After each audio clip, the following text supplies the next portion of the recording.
Slick back. No, slick back. That's what I said. Slick back. No, nigga, I'm a pimp named Slick Back. Pimp named Slick Back. Pimp named Slick back. Nigga, are you deaf? I'm a pimp named Slick. Assalamualaikum warahmatullahi wabarakatuh. Selamat pagi dan salam sejahtera bagi kita semua. Perkenalkan, nama saya Aswariyatin, biasa dipanggil Atin. Saya dari manajemen semester 4 pagi, Sekolah Tinggi Ilmu Ekonomi APAN, Surabaya. Baik, pada kesempatan ini saya akan mempresentasikan atau menjelaskan materi tentang pemahaman terhadap studi kelayakan bisnis dan apa yang perlu diperhatikan dalam menyusun laporan studi kelayakan. Nah, setiap pengusaha pastinya menginginkan agar usaha atau bisnisnya itu berhasil maupun sukses. Jadi penting sekali untuk melakukan studi kelayakan. Nah, apa sih studi kelayakan itu? Jadi studi kelayakan bisnis adalah suatu usaha maupun proyek dengan mengidentifikasi masalah, peluang, tujuan, dan sebagainya. Jadi studi kelayakan bisnis ini adalah kegiatan menganalisis sebelum kita memulai bisnis agar kita dapat melihat seberapa apakah bisnis yang kita ingin jalankan ini layak untuk dijalankan dan apa saja peluang dan tujuan dari bisnis kita ini. Selanjutnya itu tujuan dalam melakukan studi kelayakan bisnis.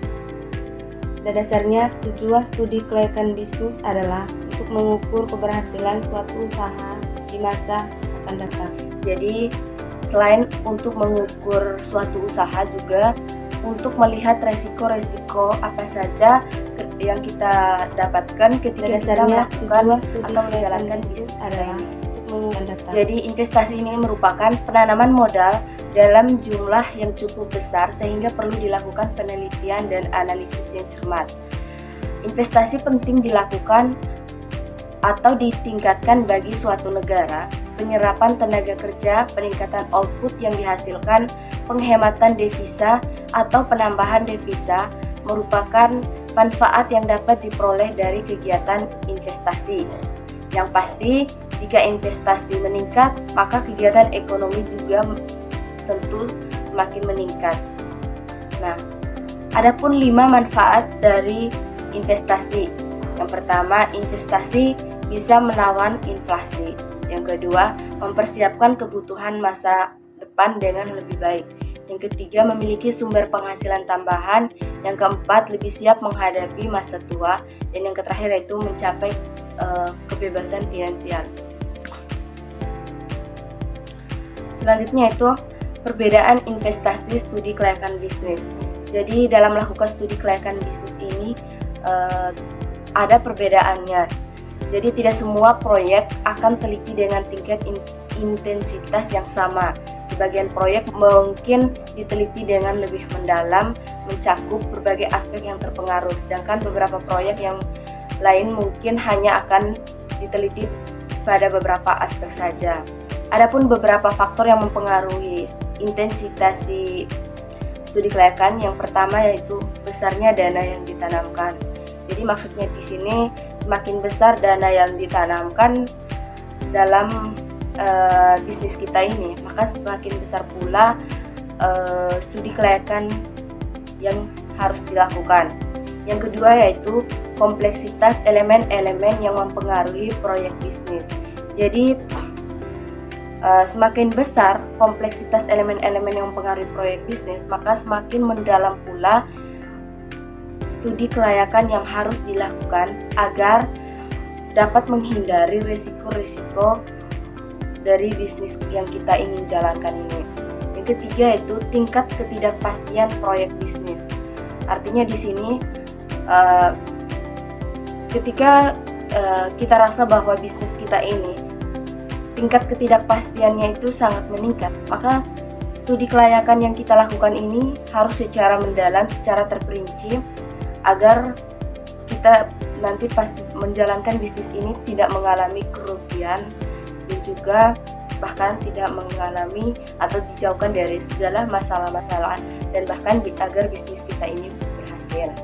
Selanjutnya yaitu pihak apa saja yang membutuhkan studi kelayakan bisnis? Nah, yang pertama investor. Jadi untuk melihat seberapa besar keuntungan yang didapatkan ketika melakukan investasi. Dua yaitu bank. Kreditur atau melakukan studi kelayakan bisnis untuk melihat seberapa mengembalikan dana yang dipinjamkan. Yang ketiga yaitu pemerintah. Pemerintah melakukan studi kelayakan bisnis untuk melihat pemanfaatan suatu bisnis bagi ekonomi nasional. Yang terakhir yaitu tujuan keputusan investasi. Jadi tujuan keputusan investasi adalah membuat penentuan yang bijaksana saat memilih berbagai alternatif instrumen investasi dengan mempertimbangkan berbagai faktor seperti risiko. Jadi kesimpulan dari materi yang saya jelaskan tadi yaitu bahwa penting sekali bagi seorang pebisnis atau pengusaha untuk melakukan studi kelayakan bisnis. Karena studi kelayakan bisnis ini merupakan menganalisis suatu usaha untuk melihat peluang dan tujuan dari bisnis tersebut. Yang kedua yaitu untuk melihat resiko-resiko apa saja yang didapatkan ketika seorang pebisnis menjalankan bisnis tersebut. Mungkin itu saja yang dapat saya sampaikan. Kurang dan lebihnya saya mohon maaf karena di sini kita masih sama-sama belajar. Wabillahi taufiq wal hidayah. Wassalamualaikum warahmatullahi wabarakatuh. Selamat pagi dan sampai jumpa.